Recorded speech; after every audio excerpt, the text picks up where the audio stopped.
twist and turn my mind until I don't know who I am. Mirror man.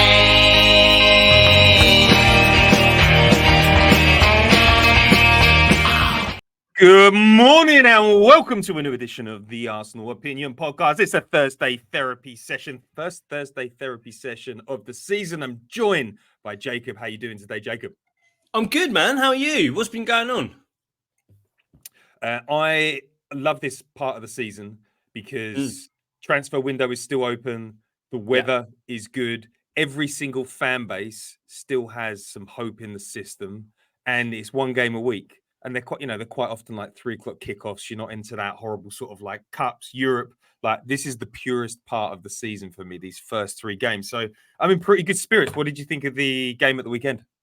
Yeah, mate. I mean, I'll start by saying I agree with you on this section of the season. I think this bit up to the first international break, it's not extended pre-season, but it's not the thick of it, you know? It's like an introductory offer to what Premier League life is like. And mate, yeah, this is the thing we've been, on a Thursdays is you guys have done plenty of podding. I've been listening to, on the whistle and everything you've spoke about since the weekend. But I thought the weekend was great.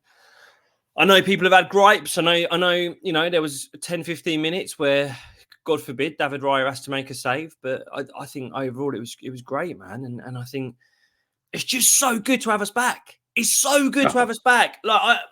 It's so nice watching those players on that pitch with that manager in that shape, that formation, and there's still so much more to come. We got a glimpse of Timber. We didn't see Calafiori really. There's so much more to come this season. So yeah, man, I'm buzzing off of it at the moment. Any standout surprises, good or bad, from around the Premier League?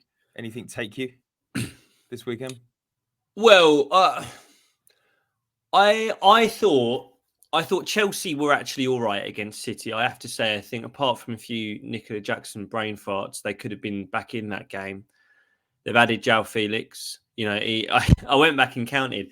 He won 3 games in a Chelsea shirt during his little loan spell last time round, and that was as many games as he was suspended for that stupid red card he made. I don't imagine he even got an English SIM card. That's how badly it went last time. But he's back.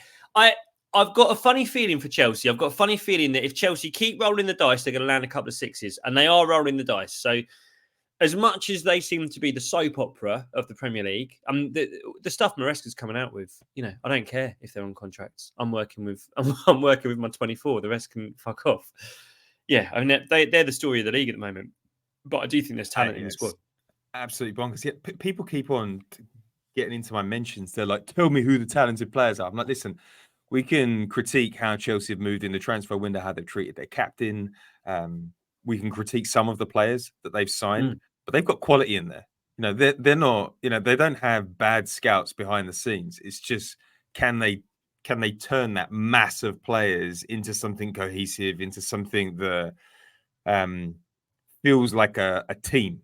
Because I wonder, you think of did you see the training video where they're like in a tent? And people were like, this looks like January 1st of every new year. And you're like, what are the cliques? Who are friends with each other? How are the young players going to react? Like, what's the impact of buying Felix so they could afford to buy Conor Gallagher? Like, what? It's mad. The whole thing is absolutely mad. Makes no sense whatsoever. It makes no sense, but there is talent there. And I think, at the weekend I watched him and I thought Romeo Lavia looked brilliant. Player we were linked with for a long time. I thought Lavia looked fantastic. And Kunku, there's a player there. We know that. Colwell and Fofana together 2 years ago, if you said you could build a centre-back partnership for the future, Colwell and Fofana would have been right up there with who you'd want. So there's definitely players there, but they are also an absolute circus. So yeah, you have to temper how much respect what they're doing with the fact that it's a joke. So yeah. All right, let's get right into the mix. Hottest of take. 3 hottest of take. The AOP hottest of takes. Make it spicy. Jacob, where are you going to take this week's hottest of takes? Hottest of take for this week. And as I say, love the weekend. Good to be back. Very positive. Here's my but. Last summer, we bought a £105 million defensive midfielder. And I think it's about time for him to be a defensive midfielder. You have to get Declan Rice back to the bottom of that midfield. And I'll hold my hands up. This time last season, when he was at the bottom of that midfield, when we didn't have Thomas Partey, when we lost Yuri and Timber very early, I had big issues with our ball progression. If you'd have told me back then, Havertz, Ødegaard, Rice, I was looking at that and I was like, it's not working. We're not functioning. We're not creating chances. We're not creating open play chances. We're becoming Tony Pulis Corners FC. But it's about time we make the adjustments. We have to get him at the base of that midfield. So many times Saturday, I saw him receiving the ball high up. There was one really nice little clip pass where he got Martinelli in and Martinelli got a shot away. There's plenty of other times that he was the furthest player forward. He receives the ball. He doesn't look like he knows what to do. He takes too many touches. And you just want the game to be in front of Declan Rice. Let the pitch be in front of him. Let him pass it forward. Let him drive with the ball. At the moment, he's playing back to goal. He's doing what Xhaka did 2 seasons ago, which let's be really honest, it took Xhaka 6 years to get to a point that he could do that in an Arsenal shirt. We need to get him back at the base. Maybe Mikel Merino is part of that. Maybe getting Havertz back to 8 is part of that. Maybe getting Timber in an inverted role from fullback helps us do that. But I just want to see Rice at the base of our midfield, mate. Yeah, the touches when he's got his back to goal, they're not clunky. They're just not. They just don't open the field up in the same way that they would for someone that was a little bit more specialised in that position. I get the feeling this weekend, Kai's going to drop into that left 8 position, and Declan's going to drop into a 6. I don't think you can roll Thomas Partey out again against that Aston Villa midfield. So a bit. I think Mikel Merino ends the Declan experiment, at least for now. Like no experiment ever truly. For now, yeah. The only other thing I'll say, and I think people don't really talk about this with Rice enough. A big thing with Declan Rice, if you've watched him over the years, even when he was a centre-back, he's always drifted to the left-hand side of the pitch. He does it for England. He did it for West Ham. He always wants to be on the left-hand side of the pitch. And I think that gave us bother last season because when him and Zinchenko tried to play together, Zinchenko was almost drifting to the right-hand side of Rice to form that 2 at the base when we've got the ball. Merino is another left-sider. So I still think there's some tactical wiggling to do. Whether you just have to say to Rice, look, mate, get over it. You're going over to the right-hand side of the pitch. Go and chat with your mate Saka.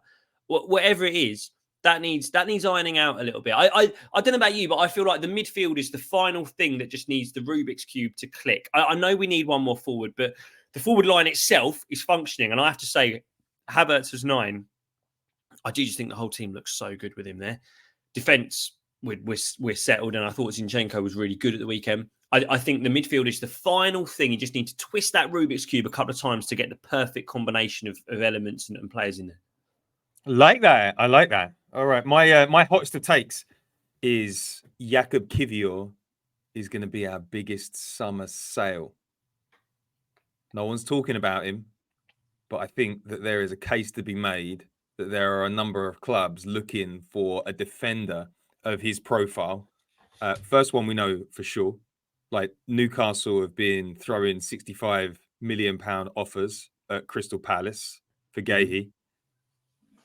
If they do get that over the line, and you do have to wonder, the player must be pretty rattled at the moment. And I don't know whether Newcastle will be chasing him down with quite the vigor if they didn't think they could get it over the line. Palace will have an opening and 65 million to burn. And I think there are a number of other clubs in London that will be looking at a 24-year-old who is an international footballer, who's played on the continent, can play left back, can play centre back, and he's a ball player. So I think there's a lot more value in his profile than we're being led to believe. So I think he could be a bit of a blowout signing. And I'm hoping the later we get towards the end of the window, the more the price will go up. So I expect a few people to come in for Kiwior because he has no future at Arsenal this season. He's getting 12 minutes. I think he'll want to leave. He has to keep himself in the shop window. And I think Newcastle, Palace, maybe even West Ham, they've got quite an Asian defence over there. So I think there'll be some interest in him. What do you think? Well, to chat Kiwior for a moment, I mean, and you're right about openings at Palace, by the way, because they've also sold Anderson, haven't they? Anderson's gone to Fulham. So there's already a gap. I mean, I have to say I'd be very surprised if they sold Guehi and Anderson in the same window. You don't know. I mean, they play good football there. They're going to want ball-playing centre-back. I've got to be really honest with Kiwior. I've never been sold on him Because I think in the Premier League, he isn't one thing or another, in the sense he's not tough enough to be a centre-back in the Premier League, in my opinion. And, call me old-fashioned, call me a bit Brexit. As soon as I saw him not win a header against Brighton, I think, just about a year, 18 months ago, it was the end of the season before last. Corner comes in. Do you remember the goal Brighton scored? Yeah. Someone trod on his toe and he bent down. I'm so sorry. I just went. You went pure Brexit there. That was so Brexit. Imagine Tony Adams. Imagine Tony Adams being next to him. How does Tony handle that? State of that lad. Yeah, right. It's not happening. So I just immediately there I went, okay, I don't think you're a Premier League centre-back. And I think what we realised last season, and I think the game, and I go on about it all the time, the game where Arteta went, right, you're not the techie, invert into midfield, receive on the half-turn, pass the ball, progression master. I want Fulham, away from home, January last year, players were passing the ball past Kiwior. They were deliberately avoiding Kiwior because they didn't trust him on the ball. And that's when Arteta flipped it and went, right, we need Jorginho. Dust Jorginho down, get him out of the loft, defrost Jorginho. We had to go double pivot in midfield, which he's never wanted to do. From the very beginning, Arteta said 4-3-3, 4-3-3. We're going to be 4-3-3. We went double pivot in midfield because we needed one more, because the player who was supposed to invert there, Kiwior, couldn't do it. First thing we signed this summer, Calafiori. What is he if not a better Kiwior? Left centre back, left back hybrid, step into midfield. He's just an improvement. So yeah, I agree with you that he's buried. If I'm Crystal Palace and I'm going, right, there's gonna be a lot of games this season where someone might tread on my centre back's toes at corners. I can hear Ben White's ears pricking up as I say those words. Do you know what I mean? Yeah. If you're that kind of mid to upper table Premier League side, you need centre backs who can mix it with everyone. You need centre backs who are ready for Haaland, who are ready for Isak, who are ready for big forwards who are going to push them about a bit. And I don't know if you can trust Kiwior. So whilst I like what you're saying, mate, I think if there's big money for Kiwior coming, it's got to be on the continent. And I honestly, watching him for Poland, I think he's a 3 at the back player. I think he's a third centre-back, left centre-back, can float around a little bit, got 2 guys doing the dirty work for him, can receive the ball in space and pass forward. Because I don't think he likes congested space. I think you've been dining fancy restaurants and you're assuming that no one's going to want to eat at TGI Fridays. I think Kiwior is the TGI Fridays of centre backs. It looks kind of good. It will satisfy. The milkshakes are good. I think people are going to come in for him. I think that he had a pretty decent run in the side in an Arsenal side that was pushing for the Premier League, and I think the lack of aggression is his issue. I think the difference between Kiwior and Calafiori is nastiness, edge. I think David Raya said Calafiori would put his head in a washing machine if he had to. I don't think Kiwior's got that dog in him, as they say. So, but I think he's more than good enough to play for a Palace, a Newcastle, a Brentford, a Spurs. Well, yeah, I think they could be. But the running games you talk about, Pete, the running games you talk about, he was a left back. And if I'm the owners of Crystal Palace and they're going, right, I want the 35 million we got for Anderson, can we go and give it for that Arsenal left back? I'd go, well, hang on a minute. If you want a centre back, buy a centre back. You're unselling him. You're unselling him out here. Sorry. All right. Sorry. My hottest take has had a couple of pints of cold water poured on them. Okay, let's heat it up again. Let's heat it up. Adamola Lookman, 26 years old. He's been at Atalanta, a team that plays exceptional football under an exceptional coach. The only team to beat Bayer Leverkusen last year. And I think he actually scored the goal. He's got power. He's got pace. He's got some of that trickery. He's an explosive guy. 65 million plus Kiwior in there is the rumor. Do you think this rumor is fanciful, or do you think there are some elements here that we could get behind? I really like it. What do you think? I really like it. Plus the Kiwior as part of the deal as well. It's like, he probably quite likes living in Italy, I'd imagine. There's been linked to a lot of Italian clubs. Kiwior could, no one's going to step on your toes in Italy. 65 million. 65 million is okay if you're saying, well, 30 of that counts for Kiwior. But he's got quite a good record. He creates a lot, scores a lot. Is he explosive? Do we think he's explosive? Like everybody looks explosive in Italian football. That's it. And I watched a bit of his international stuff as well. I remember him as explosive because he was at Leicester, wasn't he? And I remember him as explosive at Leicester, and I remember him being rapid there. I don't know whether he's had an injury, but he does seem to have slowed down a little bit. But I was watching some highlights this morning. One thing he has got, the way he strikes the ball is brilliant. He kicks through a football. The ball stays hit when he kicks it. He's also, I don't know whether he's got proper Martinelli style run away from a defence speed, but he has got beat a man speed. He has got, square someone up shoulder to shoulder and drift past someone's speed. I quite like it. I don't like the number. 65 million total package feels a bit rich for me for a 26-year-old who's got 2 years left on his contract. If you said to me it's Kiwior plus 15 or 20, I could go with that. For me, this feels like people have spoke about if we were to look at a Bakayoko, from PSV. Yeah. And I think if we were to get a Bakayoko, you're kind of going, right, we're almost rolling Eddie and Nelson into one. And that's a player who would occupy kind of fifth choice in our forward line, behind the starting three, probably behind Trossard still, and then you're next up. But is a right-hand side specialist, Bakayoko. And I think Lookman's kind of similar. I don't think Lookman's sitting Martinelli down, really, if we're honest with ourselves. My wish with him, if you flipped him to the other side, if this was a right-sided guy who wanted to cut on his left foot, I'm kind of sold. I just feel like we've got a few, Martinelli left cutting onto his right, Trossard left cutting onto his right, Jesus left cutting onto his right. I just love, if he was a perfect analogue for Saka, I'm sold.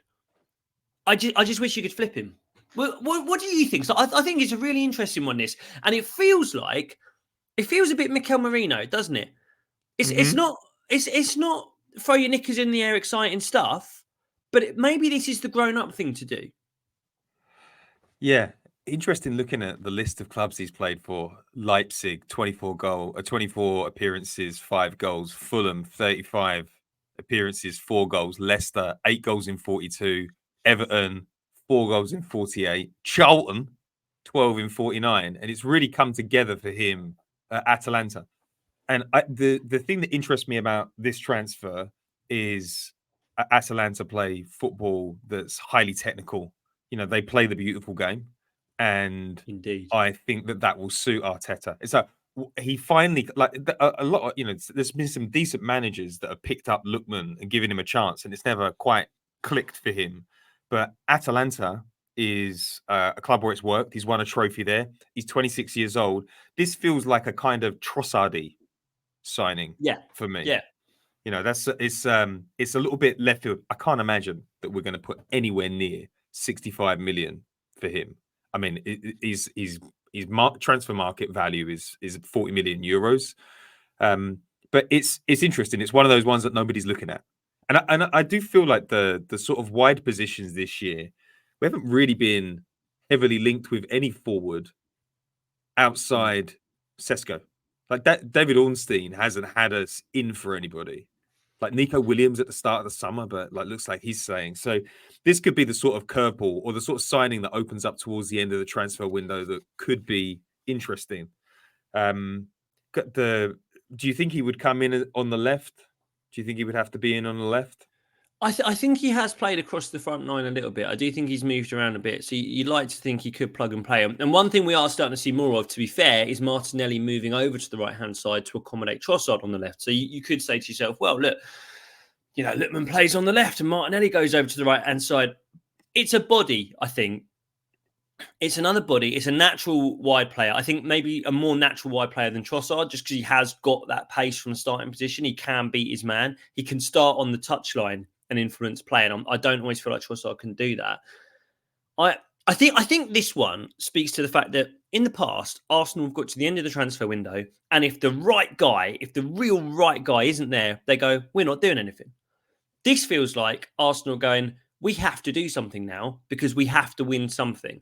And even if it's an imperfect solution, We're making the solution. He also earns about 25, 30 grand a week. So that's not going to break the budget. You know, I could look at that 65 million quid, and I've been harping on about this for months, but I could go, you could probably get Rashford for 65 million quid. Yeah. Then Right. you've got to give him nearly 65 million quid a week just to sign a contract. Do you know what I mean? So this is a guy whose wages wouldn't be prohibitive in the way that a lot of forwards, Leroy Sané, 350 at Munich.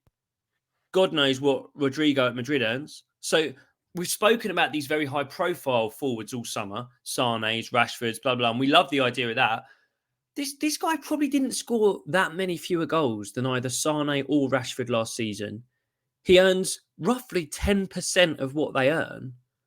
And so you can understand why someone might have got in Arteta's ear and gone, look, mate, if you need a wide forward, this guy's actually up there in Europe and you could do it. So look, no one's throwing parties and you know, jumping around on Sky Sports News outside the Emirates because Adamola Lookman has signed on deadline day. It's much better than having Reece Nelson on the bench. So I'm happy. Yeah, I think your point about the money is a really interesting one, because if we ask, you know, the area that we need cover for really is Bukayo Saka, and however they cut that up, if it's Martinelli covering for him, if it's Jesus covering for him, and we bring someone in the left, great. But I do think salary plays such an important role. Like, I like Sane as a player, but he's at that sort of phase of his career, similar to Sterling, won it all, done it all, have a shit ton of money in the bank.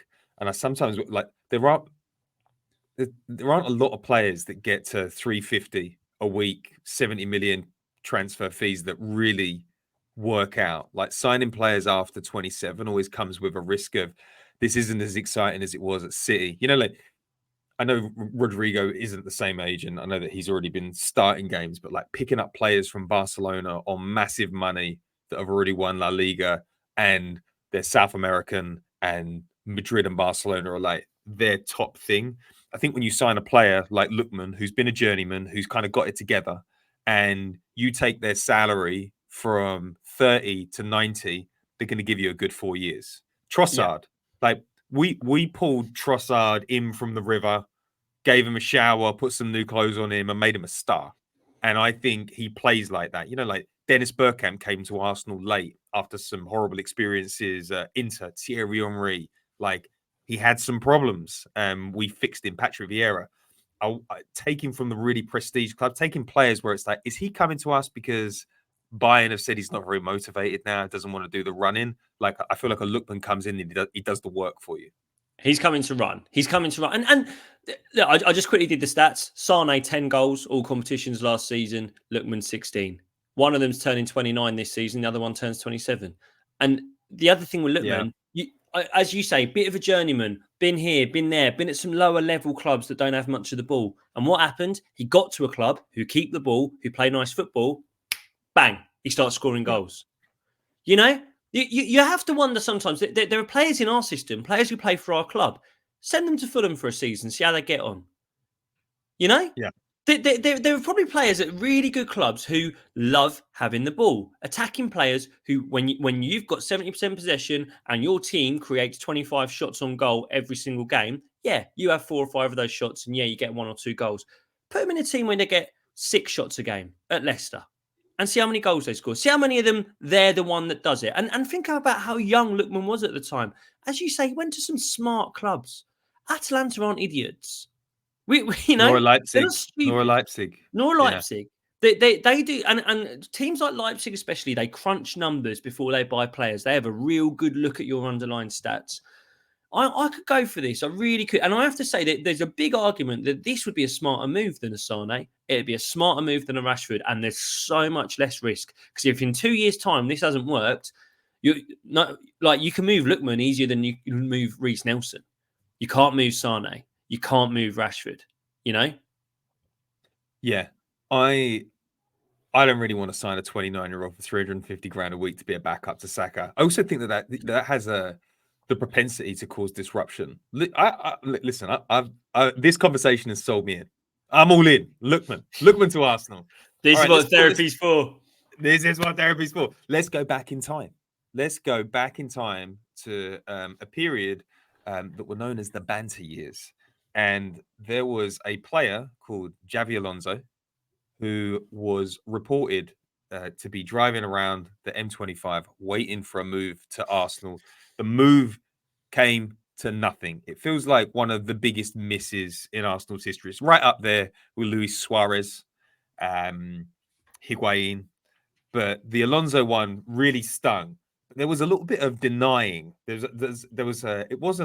weren't in the peak Ornstein years. We didn't have the Fabrizio Romanos tweeting every single second. So it was a bit of a mystery what happened. And there was definitely some people that denied that it was ever going to happen because Arsene Wenger was at the club and there was a bit of protectionism going on.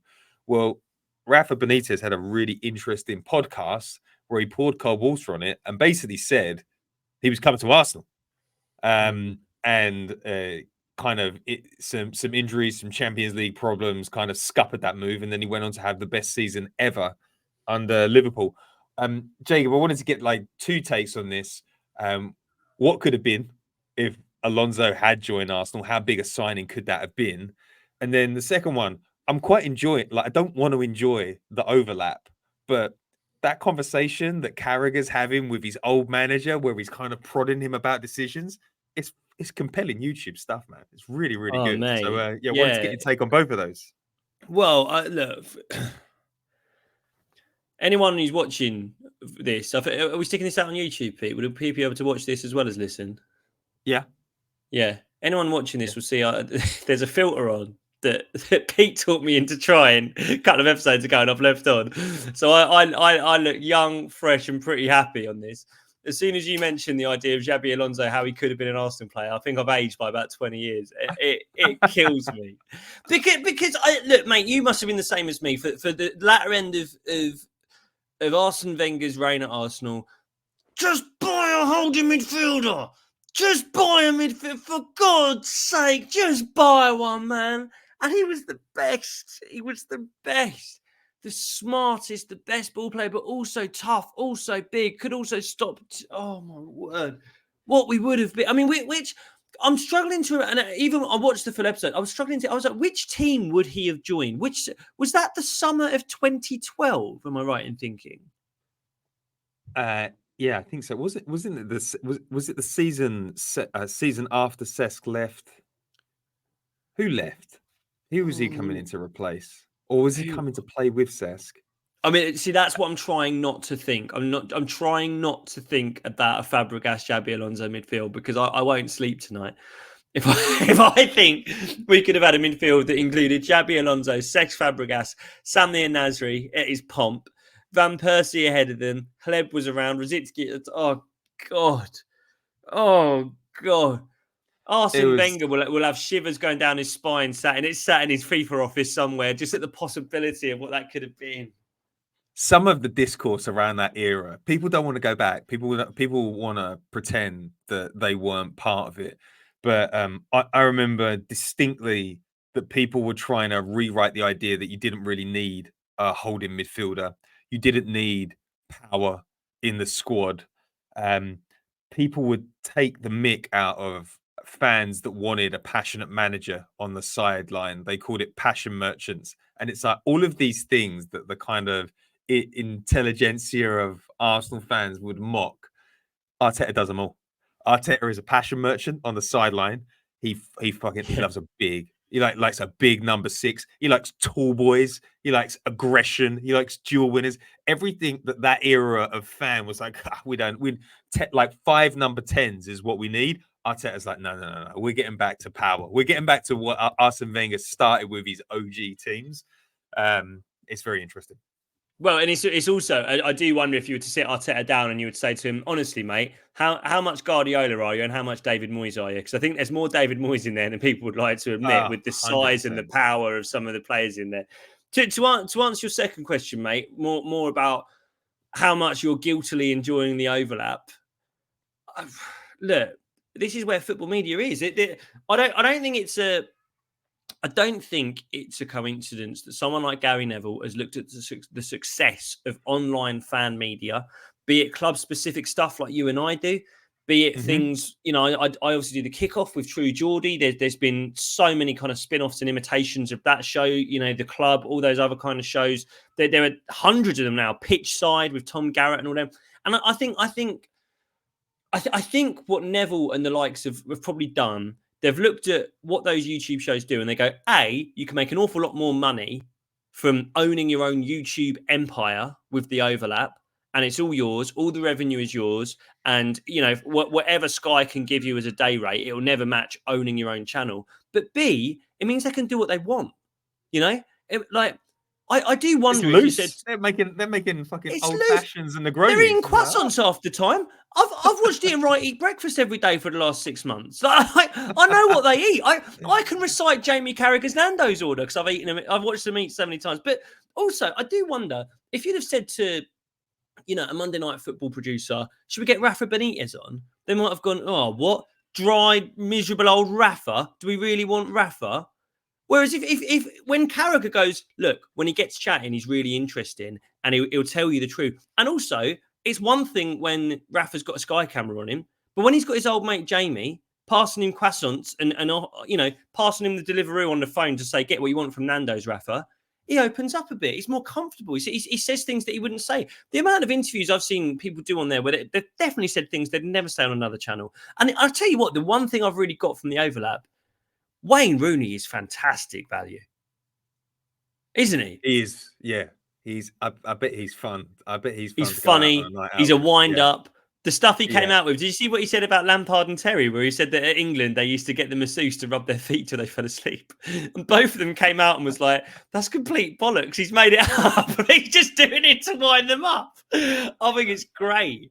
But ultimately, that's the power of podcasts, though. It's like those football managers like Benitez and Carragher in their careers, they get put in front of the press and you've got 1 minute 30 max to make your points.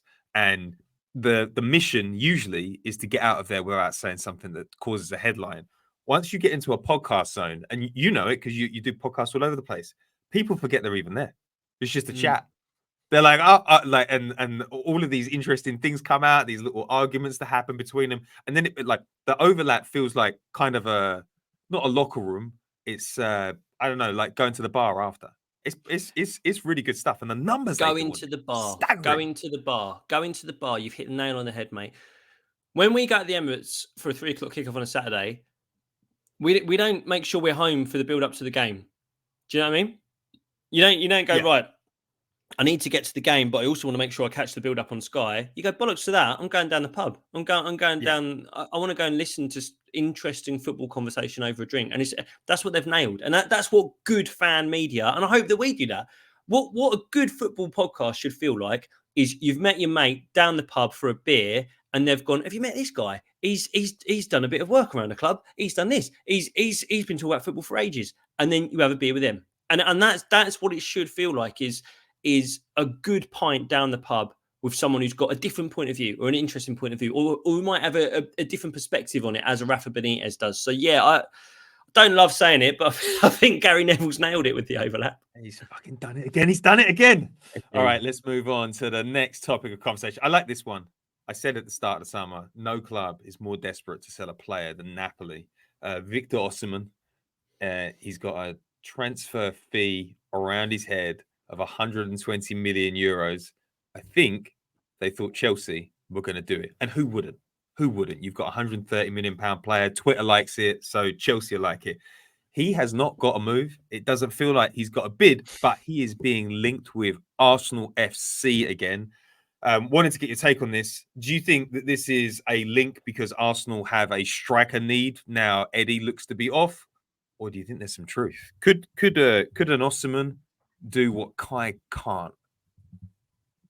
Well, do I think there's any truth? No, not really. And I don't want to sound sneering towards Italian journalists, but my rule is, if news comes out of Italy, you wait for another source first. And I felt the same with Calafiori. And I didn't believe the Calafiori thing for a while, because it's when it's Damasio and the others, I always get a bit, maybe. Osimhen, can he do what Kai Havertz can do?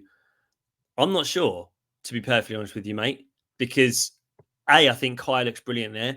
B, I think Kai could play 38 games as a forward, as a striker for us. If Doesn't Arsenal get asked injured him to. much, does he? Doesn't get Doesn't injured. get injured. Yeah. Osimhen last season started 25 games. Season prior to that, 32. Woohoo. Before that, 27. Before that, 24. He doesn't stay fit. He's not massively available. He had one super high scoring season before last, 22 to 23. He got 26 goals. Aside from that, we're talking 14s, 15s. This isn't a £100 million player to me, personally. This for me, if this was a £50 million gamble because he had a year left on a contract, we could have a conversation. This isn't your superstar. I personally, mate, I think there's one superstar number 9 out there at the moment. We obviously can't get him. It's Isak. I don't think there's another one. I don't think he has availability issues as well. Yeah, he does. Yeah, great point. Great point. If we're comparing to Havertz, no, he doesn't start as many games as Havertz either.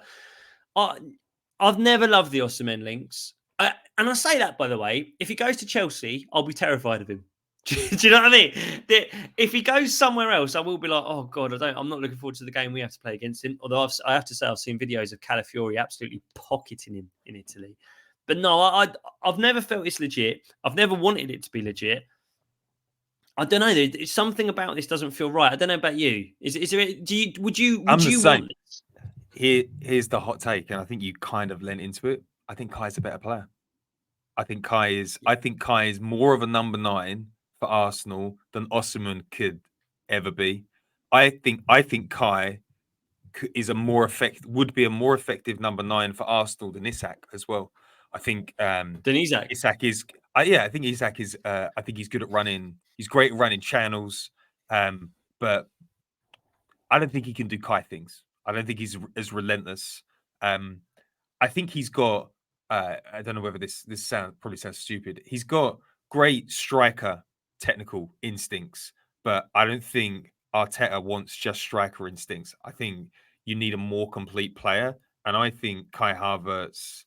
I think if you gave Arteta the choice of Isak or Kai Havertz this season, I think he's taking Kai all day. If Kai can get up to 15, 16 goals this season, I think he could get to 18, 19. I think he could be a goal machine. That header that he scored at the weekend, that's a proper number 9 header. Kind of ugly.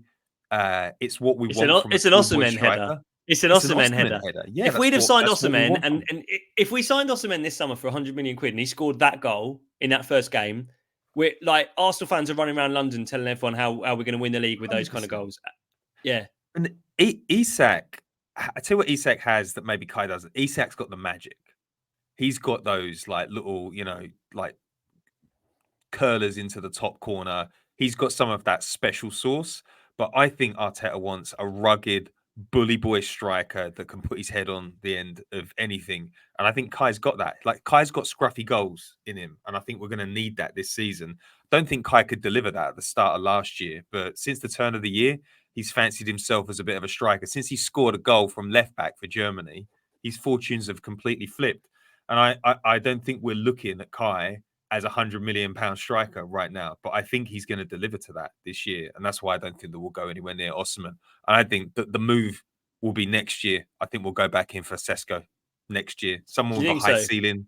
Yeah, I think so. That's my feeling anyway. I don't think we're going to get a striker. I think that if any move is going to happen, and the big question is, Arsenal fans banging the table, you want an academy player? Well, we got an academy player. Are you comfortable that Waneri could interchange with Saka at points this season?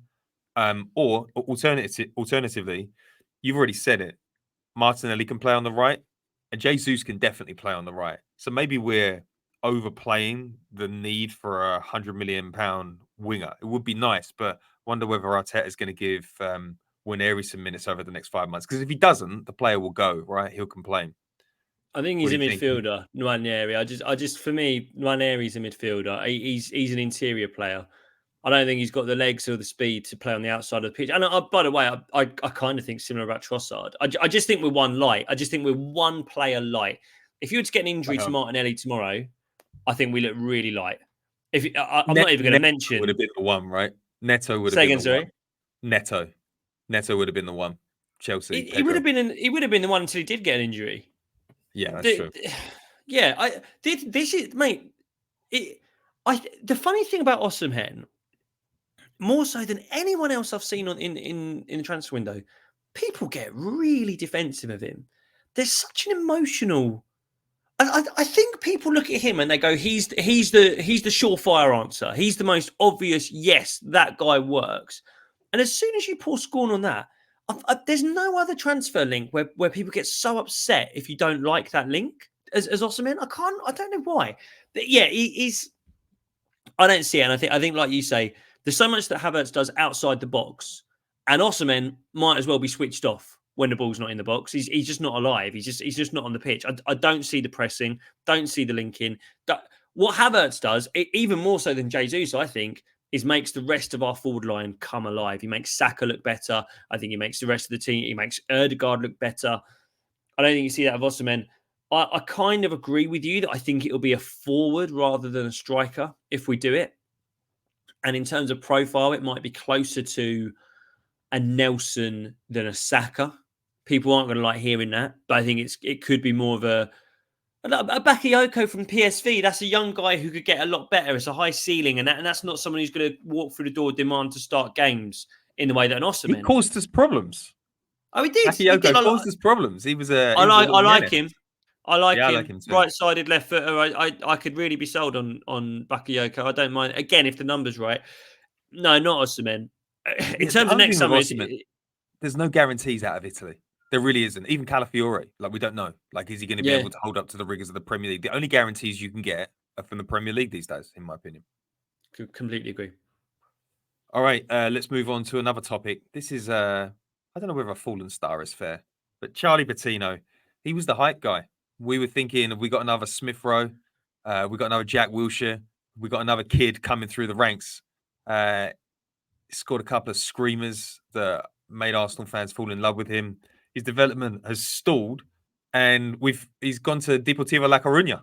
Remember when Deportivo were a proper team? Remember, is it Mackay was the striker? But Roy Mackay back in the day. I remember. We played them in Europe. Roy Mackay. They were Champions League team. They had some really decent players. Who else did they have? Yes. They had a couple of Brazilians. Did we get Lucas Perez from there? We did, yeah.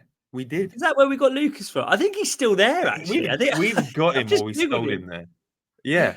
But I forgot. I was like, Patino going to, Deportivo. That's pretty cool for an English kid. But his mum's Spanish, right? And he grew up as a fan of the club. So this £1 million deal, that's something quite beautiful. They're in the second division in Spain. What do you make of this? What went wrong for dear Charlie? What went wrong for dear Charlie is he was playing under Mick McCarthy for 6 months. I've never seen a more send me to Europe player in my life. All technique, all passing, all dribbling. A strong gust of wind will blow him over. Him and Fabio Vieira must eat the same lunches. The guy's built like a teenager. And I think he's nearly 20 now. Am I correct in saying? Charlie Patino, he's 90? Yeah. Right. Not a baby. Why didn't we loan him to Europe? I didn't know that his mum was Spanish or his dad, whatever it is. I didn't know that he could speak Spanish. You always get the thing where you go, just loan him to Europe. It's like, you can't just dispatch a teenager to a foreign country. But in this case, his style of play suited Europe. The fact that he could speak the language and would potentially be comfortable somewhere like Spain, I cannot believe that is my one frustration with our academy sometimes. And I don't think you can get too pissed off with academies because there's so much we don't know and we shouldn't know, by the way. We're talking about children. It shouldn't really be reported. 100%. I agree with you there, yeah. People going some after of the stuff, kids, that Cheeto kid, it's like, come on. Let him do what he fucking, he's a kid. But yeah. Patino, I think, look, I saw an article getting touted earlier that was written a few years ago. New Arsenal wonder kid Charlie Patino is described as the best Gunners youngster to ever come through the club's academy by the scout who spotted Wilshere, right? So there was hype around this kid. And I think it is fair to say, if there was enough hype for articles like that to be in the Daily Mail, 1 million quid with some kind of sell-on maybe is a little bit light a few years down the line. I just think pathway-wise, he did these loans to the Championship where he got kicked around by 30-year-olds who were trying to earn enough money and stay in a league so they could pay their mortgage. Why didn't he go abroad sooner? I don't know. This one for me really screamed of that. Yeah, I agree. If you're a little bit lightweight, but you're very good technically, go and play in a league where you're not going to get absolutely mashed into the ground every 5 minutes and go and get some minutes. I think he could have That's why I've got a lot of respect for Bellingham. Like Bellingham goes to Dortmund at the right age. You know, like Haaland made good decisions his entire career. You know, he was always on the right path. Nelson Um, went to Hoffenheim. Smith Rowe Nelson went to Hoffenheim. Smith Rowe went and played under Nagelsmann in Germany. I forget that. Yeah, and They all he did went to it. Huddersfield as well. Yeah, they all They all had did it. Yeah, good, yeah. And by the way, the thing I think people get wrong with Smith Rowe sometimes. Smith Rowe's a big guy. Like I've actually seen him in a hotel before when Arsenal were coming to a game. He's 6'1", like he's a tall guy, Smith Rowe, and he was never that light. He was always quite sort of well built. You don't think of him like that, but it's why he was always good in kind of crowd scenes in busy situations on the pitch because he was big enough to hold his ground. I'll caveat everything I've said about Charlie Patino in the fact that he's a kid. I don't know his circumstances. He might have a mum who speaks Spanish. He might not spend much time with her. He might need to spend more time with his dad. You don't know. And I don't think we should ever really be speculating too much about these kids. I just think it's a shame that if he's comfortable enough to go to Deportivo La Coruña now on a permanent deal, why couldn't we have done some loan moves to develop him in that way? Where, as you say, I think his style of football suits the continent maybe more than the Championship. Yeah, and now Patino's gone. All chips. The next hype one coming through, Max Dowman. That's the one they're really excited about. Yeah, I know. The next, they're really saying that he's the best. But listen to us. Thing that's ever come through. We sit here going, we shouldn't be speculating about kids, and we know the next 14-year-old. Know them all. I know them all. Don't fall in love. Don't fall in love with these players because you never know. There's so much happens between 14 and 21, and it's striking the amount of kids that don't make it. I mean, I always wonder about the mental health of, you know, a kid that's played for Arsenal until they're 16, 17, and then they get totally chopped, can't get a professional contract. And it's like, you must feel like you've peaked at 16 or 17. That must be very difficult to manage in your head. Can I just quickly, on that subject, shout out Miles Lewis Skelly's mum? Do you know about this? Yeah. No. So they have set up, let me just quickly grab it. I followed them on Instagram. They've set up this. Let me just quickly find it. They've set up this kind of thing to look after like families of young players who are going through academies. Let me. So there is an Athletic article about it. I think she's his agent. Anyway, yeah. Miles Lewis Skelly's mum has set up this kind of this community, I guess. I mean, I found the Instagram page the other day. Sorry, I should have been ready to speak about this, but we just sort of fell onto it. But she sort of taught herself to become a football agent. Marcia, his mum, sought to educate herself on the mechanics of the football industry. Her background was in learning and development. She previously had a technology training department in an investment bank, and now she started a football business. So yeah. There are people out there, and she started a podcast called Behind the Boots, in which she and her co-host Kat Chidiak interview football parents, such as Alex Iwobi's father. So they've launched this thing called Number One Fan Club, and if you go on numberonefan.club, it's like a website that looks into well-being, looks into the business side of things to kind of look after parents whose kids are going through academy stuff, and that you know, she's clearly a busy woman looking after Miles already, who's got such bright prospects. But B, to do something like that doesn't just look after her son, but potentially could look after other people as well. What a brilliant thing. And for how long have we felt that there needs to be someone looking after these kids who sometimes get dragged around by agents, sent around the country, all this PSR bollocks at the start of the window where Forest and Newcastle are trading teenagers to meet financial regulations. Shout out to Miles Lewis Skelly's mum for setting up numberonefan.club, because what an interesting initiative that is. That's great. Yeah. They building an integrated marketing system around it with the parents coming in. Like, what a great idea. Love it. There's a little bit of breaking news, and the Teen News and Ticks account is apparently saying that Arsenal are still trying to sign Nico Williams. As of yet, the player has not said no to Arsenal. Don't tempt me with these rumours. Don't keep me going until the end. Could you imagine? He must have. I mean, it feels like every single player in Spain has got some sort of release clause. Would you activate a little 65 million release clause? Well, it's less than that, isn't it? I think it's 48 million, and that might even be euros. That's been reported for a while. I think that's why we imagine the two best players, the euros. Oh. Yeah, mate. That would be good. That would be too much. That would be too much for me to handle. That really. He's the one, isn't he? I mean, we kind of mentioned it earlier, but he's the one. If there's a forward on the market who you go, right, put all your chips in on that one, Nico Williams is the one. I mean, that is mad. That Euros final feels like a very long time ago. Though, Jacob. That salary. You were the first to point that out. That salary is quite extraordinary.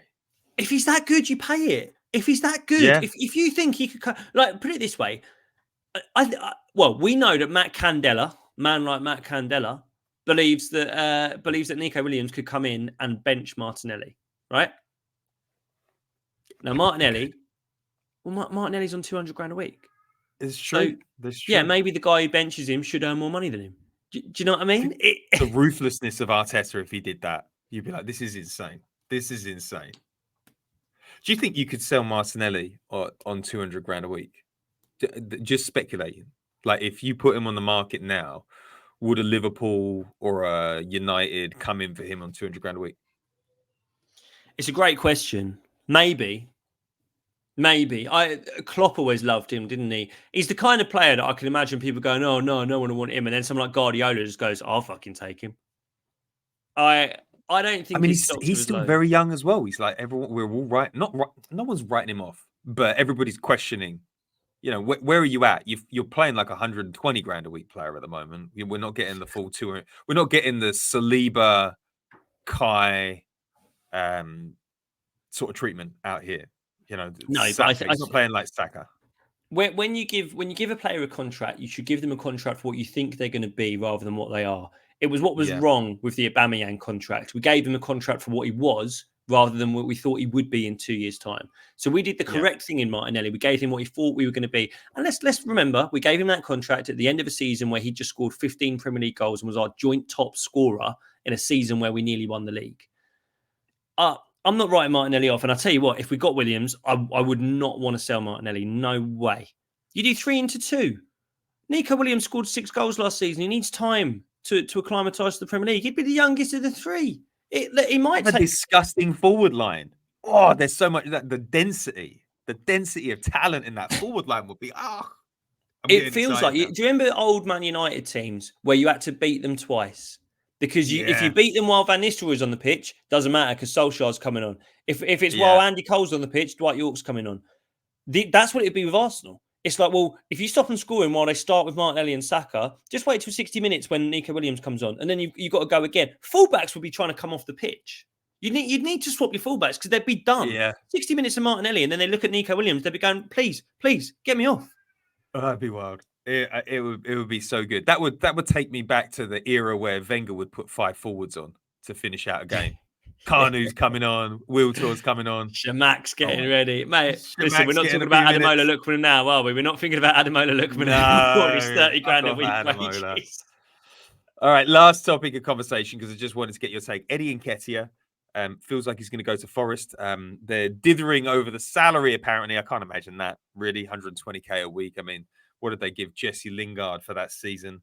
Eddie to Forest, so you'd have Elanga, you'd have Morgan Gibbs-White, and you would have, who's the ex-Chelsea player out on the left? Callum Hudson-Odoi. Yeah. That's quite a tasty forward line, Jacob. That's a forward line that could do some damage. You got pace, you got finishing, you got a little bit of finesse, can play with the back to goal. I mean, Nottingham Forest could be making a pretty sexy move here. What do you think? 30 mil? Would you take it? Would I take, mate? I'd drive him to Nottingham myself for 30 million quid. Don't worry about that. I'd take it. I'm taking it. Yeah, I'm taking it. But I think, look, I've had my criticisms of Eddie over the years, and you know, as much as anyone, he trains hard all summer, and he puts up plenty of photographs of him doing so with his 15 kilo weights. But listen, what I really don't want for Eddie, I don't want him to just spend another season on our bench, because I think what you can really tell this time around is Arteta's not in the mood to give him any more chances. Finally, he's given him a lot. I don't think there's any more to come. You have to say that he gave him a lot of chances. Very true. Yeah, he did. Yeah. And look, there were times when he really rewarded those chances, and then it would kind of tail off. I really hope this move happens just for the player. Mate, as you say, that's a fun team. So is it Sangare they've got in midfield as well? Ibrahim Sangare? That's a nice team. Fun team. Go to Nottingham Forest. Go and score some goals. Go and show what you can do. Try and kick the door down for the England squad. Because I tell you what, if Ivan Toney goes to Saudi Arabia, that's him saying I don't want any more to do with with that squad. So go to Nottingham Forest. Try and score 12 goals in a season. Try and displace Chris Wood. Go and I hope it happens. Did you think Ivan Toney would get a move? Do you think did you expect him to? He's 26 years old. Did you expect him to get a move this summer in the Premier League? Oh yeah. Do you know who I'm surprised? Well, there was two. I'm surprised he didn't go to Spurs. I think they've probably done the mature and clever thing to go for Solanke instead. But I mentioned it before. I would hate the idea of facing Toney on Derby Day when he so clearly wanted to join us. Yeah. He also feels very Chelsea to me. I cannot believe Chelsea aren't in there. That feels that probably could have got him for 45 as well. Yeah, and we've spoke about his wages. It wouldn't take that much, and I think that's the one thing Chelsea lack is a proper stick on centre forward as well. So yeah, I'm surprised though. But then we mentioned Team News and Ticks, the older the ITK, the guy in the know. Do you remember what he leaked about Arsenal and Toney? Yeah, that he had a bad meet with Arsenal. It was personal. What the fuck? What did he do? I don't know. I don't know. I've always found the guy quite funny. Like you know that content he made for England over players summer. Seem to like him, don't they? Yeah. The no look stuff he did for England. He seems to have a good sense of humour. Seems to be a nice geezer. You don't know. You don't know any of this stuff, and it obviously means a lot to people in football when you're talking about someone who, for most clubs, would be their, Premier number 9 target. Wherever he goes, he's going there to be the number 1 striker. And I think mentality is everything with players like that. And there clearly seems to be some questions, at least from Arsenal. So, no, so he's going. I think, there doesn't seem to be much of a merry-go-round in terms of forwards, but let's see if Eddie can make that move. Because I just for Eddie now, I just want him to go and have a career. Same as Reece. Go and play. People critique him, but Eddie said when his contract was running down with Arsenal, he just want to play. He went on that podcast, he said, I just want to play minutes. I want to, wants to feel the love. I think he'll be really, really good at Nottingham Forest. I think that's a really smart move for them. And good luck to him. Good guy, hard worker. Just didn't roll for him last season. And he's given us some great moments. He's given us some great moments, Eddie. I remember goals against Chelsea. I remember goals against Manchester United. He's given us some great moments, Eddie. 100%. Okay. All right. On that note, Jacob, we're going to say ciao for now. Where are you this week? Are you doing comedy anywhere exciting? What am I doing? Oh, mate, do you know an American comedian called Adam Ray? He was in Ghostbusters and he does the Kill Tony podcast. I'm opening for him at the Leicester Square Theatre next couple of nights. Ooh, very nice. That'd be cool. Bring some of that hot showbiz gossip back to the next podcast. Yeah. And you will be making an appearance this weekend on your first On the Whistle, I believe. Yeah, mate. I'm doing that with you boys. I can't wait for that. I think I did one last season, but yeah, I'm buzzing for that. Last season? I think I did a Champions League game last season. So yeah, but this will be my Premier League On the Whistle debut. So I'll be chatting to you then. Emery's revenge. I don't like these games, Jacob. I don't like these games. No, I don't like these games. It's going to be bad when we've got to fucking beat him. All right. On that note, if you're listening to this, this is a free podcast, but we also do memberships. Go to patreon.com/the Arsenal Opinion. And if you like giving out 5-star reviews, give us a 5-star review. Tell us how much you enjoy the show. We read every single one and they help us in the algorithm of Apple and Spotify. On that note, I'm going to turn the music off. I'm going to say goodbye. Ciao for now.